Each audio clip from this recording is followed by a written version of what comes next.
जय श्री कृष्ण दोस्तों, आज हम भागवत गीता के 12वें अध्याय के सार को जानेंगे। भगवत गीता के अध्याय 12 का नाम है भक्ति योग।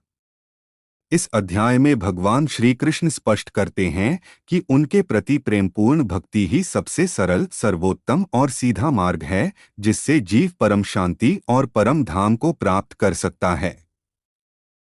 अर्जुन प्रश्न करते हैं कि जो भक्त भगवान के साकार रूप की उपासना करते हैं और जो निराकार ब्रह्मा की आराधना करते हैं, उनमें से कौन श्रेष्ठ है।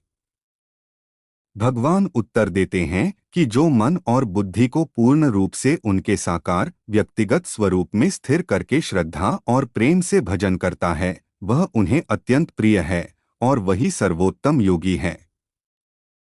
निराकार उपासना भी अंततः उसी परम सत्य की ओर ले जाती है, लेकिन वह मार्ग कठिन है क्योंकि देहधारी जीव के लिए निराकार में मन स्थिर करना सहज नहीं होता। भगवान बताते हैं कि जो भक्त अपना मन निरंतर उनमें लगाता है, अपना जीवन उनकी सेवा में समर्पित करता है और हर कर्म उन्हें अर्पित करता है, उसे वे शीघ्र ही जन्म मृत्यु के समुद्र से पार कर देते हैं। यहाँ यह संदेश है कि केवल ज्ञान या कठोर तप से नहीं, बल्कि प्रेम और समर्पण से भगवान को प्राप्त किया जा सकता है। यदि कोई साधक मन को पूर्ण रूप से भगवान में स्थिर नहीं कर पाता, तो वह नियमित अभ्यास करे। यदि अभ्यास भी कठिन लगे, तो भगवान के लिए कर्म करे। और यदि यह भी संभव न हो, तो कम से कम अपने कर्मों के फलों का त्याग करे।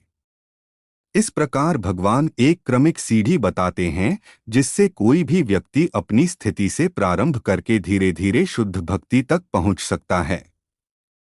अंततः फलत्याग से शांति आती है और शांति से भक्ति स्थिर होती है। अध्याय के अंतिम भाग में भगवान अपने प्रिय भक्त के गुण बताते हैं। जो किसी से द्वेष नहीं करता, सबके प्रति मित्र भाव रखता है, दयालु है, अहंकार से रहित है, सुख दुख में सम रहता है, क्षमाशील है, संतुष्ट रहता है, दृढ़ निश्चयी है और मन बुद्धि को भगवान में अर्पित कर चुका है, ऐसा भक्त उन्हें अत्यंत प्रिय है। जो किसी को भय नहीं देता और स्वयं भी किसी से भयभीत नहीं होता, जो हर्ष, क्रोध और भय से मुक्त है, जो आसक्ति और अपेक्षाओं से रहित है, वही सच्चा भक्त है।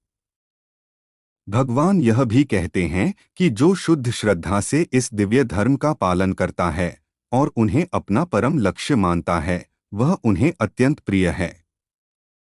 यहाँ स्पष्ट संदेश है कि भक्ति कोई साधारण भावना नहीं, बल्कि जीवन की संपूर्ण दिशा है।